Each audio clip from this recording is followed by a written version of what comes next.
Aí você vai para a direita, e na direita a situação é bem mais complicada, né? Por quê? Porque você tem uma fragmentação de partidos e de interesses de nomes, né? Qual é o principal problema que você tem?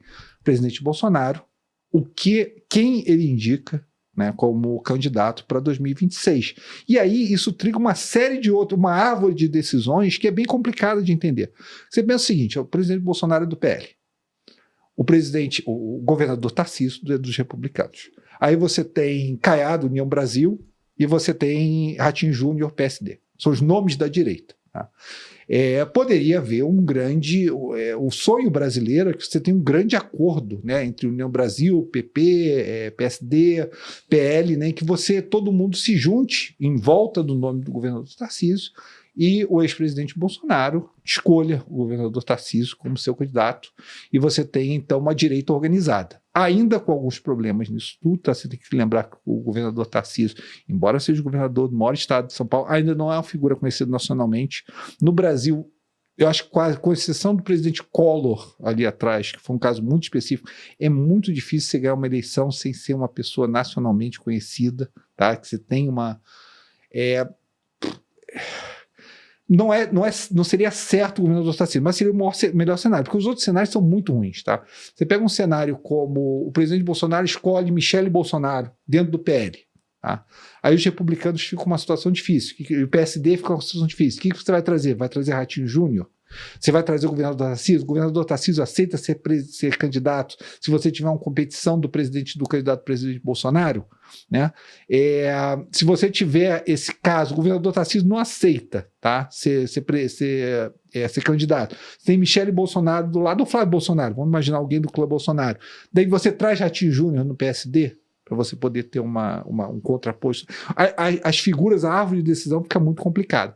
O Brasil hoje, o caso de investimento brasileiro para dar certo hoje, e aí quando eu digo dar certo, não é o trade dar certo, não é dar certo, entrou o nome, logicamente, se entrar o nome do governador Tarcísio amanhã, não acho que seja amanhã, acho que seja mais no final do ano, logicamente o mercado vai raliar, não tem dúvida nenhuma disso. Mas para o Brasil dar certo, aí que o Brasil dá certo, não estou falando para o investidor de bolsa, estou falando do cara que é um empreendedor brasileiro. Tá? Eu estou tomando decisão para 5 anos de Brasil. Você tem que ter um candidato de alternância de poder, você tem que ter um candidato fiscalista, e você tem que ter um candidato fiscalista que seja capaz de lidar com a deterioração institucional do país. E aí eu vou te explicar onde eu acho que o país está deteriorando. O pessoal reclama muito do judiciário. Assim, o judiciário, super salários, os chamados penduricários, o fisiologismo do judiciário. As pessoas se esquecem que o legislativo é extremamente fisiológico hoje em dia. Né? Você colocou as emendas do relator, o orçamento secreto só cresce. Durante o governo Bolsonaro, você teve o orçamento secreto, o crescimento do orçamento secreto chamado emendas do relator, você teve as emendas PIX. Tá? Então, embora o Congresso seja cada vez mais de direita, que a gente chama, né, que é o centrão ali, né, todo mundo no Brasil, republicanos, PL, e a esquerda seja pequena, ele é um Congresso que cada vez se apodera mais da máquina pública. Tá? E aí você tem o governo central, o governo federal, que não só com o aumento de despesa do governo Lula atual, mas para reeleger o presidente Bolsonaro foi extremamente fisiológico. Então vocês têm as 3 áreas do poder, seja o executivo, seja o legislativo, seja o judiciário, com a intenção de abocanhar mais do orçamento, ou abocanhar mais do poder público. E você vai ter que ter um candidato eleito que seja capaz de se contrapor a isso. Porque o problema é que você precisa fazer aquelas coisas que todo mundo sabe. Você tem que desindexar, você tem que desvincular, tá? Você tem que fazer um processo em que as renúncias fiscais diminuam, o que é até bom que o atual presidente Hugo Mota tenha discutido esse tema no Congresso hoje. É excelente que você veja o Hugo Mota falando desses assuntos, começar a pensar em tirar um pouco das renúncias fiscais, né? A gente vai ter que pensar em começar a desvincular algumas coisas, algumas receitas, os despesas do salário, ser capaz realmente de discutir. Cara, os super salários é uma coisa incrível. A gente tentou colocar isso nas emendas do Haddad no ano passado, no orçamento, a coisa some. Entendeu? Hoje, a captura do Estado brasileiro é total e absoluta.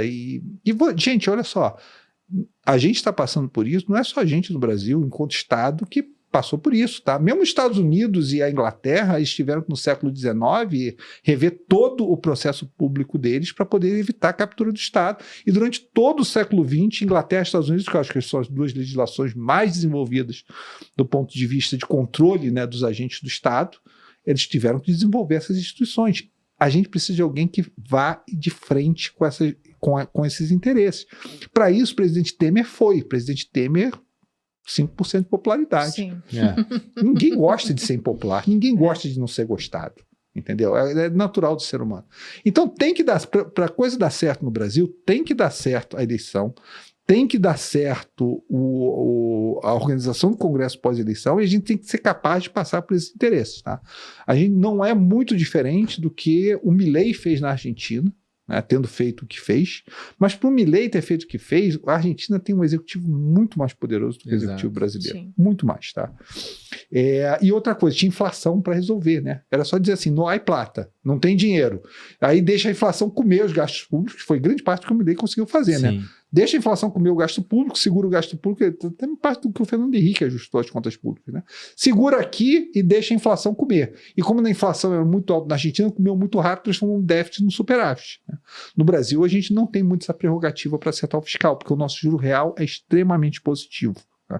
Então não existe inflação para corrigir a situação fiscal brasileira, porque o juro real come a 7%, 8%, né, no outro lado ali da equação. A gente tem uma bomba relógio de juros reais a ser desarmada. E você precisa de um segundo Temer. Você precisa de uma pessoa que seja capaz, no começo do mandato, aguentar uma popularidade muito baixa. É isso que você precisa, para você não ter que enfrentar uma crise. Porque numa crise o Brasil se resolve normalmente. Tá? E se resolve por interesses extremamente egoístas. Esse mesmo grupo fisiológico que a gente tem... Gente, quando eu falo de fisiologia, não estou falando só da classe política, não. A classe empresarial brasileira é extremamente fisiológica também. A gente vota sempre para um puxadinho, a gente vota sempre para uma... tem um pouco mais de isenção aqui, um pouco mais de benefício fiscal aqui. O problema do Brasil é o processo de captura do Estado. É como é que grupos de interesses organizados conseguem rapidamente benefícios, tá, de natureza tributária, de natureza fiscal no Brasil, sem nem muito esforço. Tá? E como é difícil se contrapor a esses grupos. Tá? Mas você precisa disso para acreditar. Por quê? Porque o crescimento do país é amarrado, né? Do ponto de vista, o problema do Brasil é um problema de falta de produtividade. Agora estou falando dos ativos, né? Primeiro eu falei do passivo, que é o fiscal. No ativo, o problema é de falta de produtividade não agrária, porque a gente sabe fazer a parte, o PIB agrícola funcionar super bem, 3% de crescimento de produtividade por ano, por 30 anos crescendo produtividade sem parar 3%, e um setor, e se você tirar isso, é 0% de produtividade, né, sem crescimento, amarrado numa série de...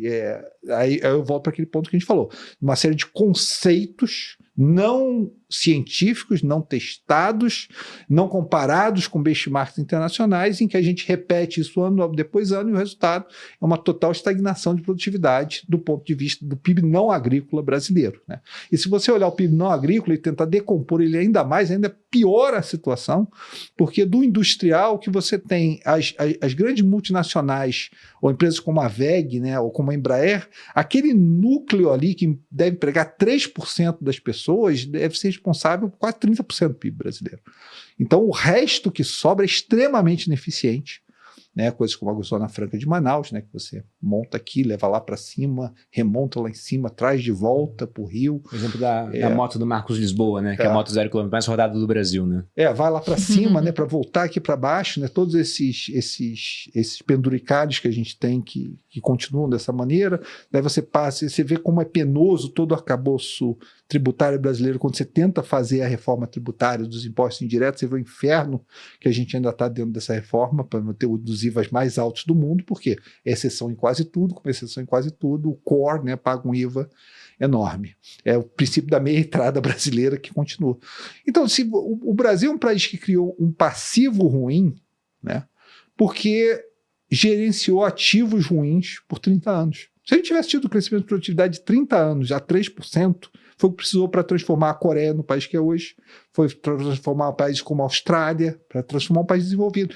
3% de produtividade por 30 anos transforma um país subdesenvolvido em um país desenvolvido. A gente simplesmente não foi capaz de fazer isso. Como a gente teve ativos ruins, mal gerenciados, a gente gerou um passivo ruim, que é essa dívida pública com juros da maneira... mas os juros são muito altos. O juro nada mais é do que o prêmio de prisão. É o prêmio de ser cativo, né? Quero que você fique no real. Quanto custa? Esse prêmio é um prêmio de mercado, é quanto custa para você ficar no real. Eu acho que está caro. Ano passado você tentou jogar para perto ali de 10%, tentou chegar mais perto de 10%, o real foi para 6,30. Então, nesse prêmio eu não fico. Sim. Me dá mais. Deu 15. 15 eu fico. 15 aí é 150 de câmbio. Então não é o cupom, é o prêmio para você ficar aqui dentro, né? Quanto é que eu preciso para ficar aqui dentro para eu não ficar em dólar, em euro ou em outras moedas? Não é uma coisa que o Banco Central determine, vou ser sincero com você, o Banco Central e Brasília simplesmente respondem ao dólar, é o que é, né? Se o dólar não tivesse ido a 6,30, nunca a gente teria 15% de juros aqui no Brasil. Não teria. A gente poderia ver até com uma inflação mais alta, mas não teria juros de 15%. É o prêmio para você ficar dentro da moeda. O problema do Brasil é a moeda, e a moeda é um exame de sangue da economia, tá? E simplesmente porque você gerenciou ativos ruins, você criou passivos ruins. Reverte essa lógica. É a mesma coisa. As pessoas tendem a analisar país só pelo passivo, né? Quanto é que é a dívida do país, quanto é que é o crescimento da dívida, quanto é que é o fiscal. É a mesma coisa que eu pegasse a Coca-Cola e quisesse entender a Coca-Cola pela dívida da Coca-Cola, pelas debêntures da Coca-Cola. Esquece, você tem que entender o ativo. O ativo do Brasil tem que ser repensado. Então ele vai ter que repensar o passivo primeiro, para evitar uma derrocada fiscal em 2027, para depois disso você começar a pensar o ativo.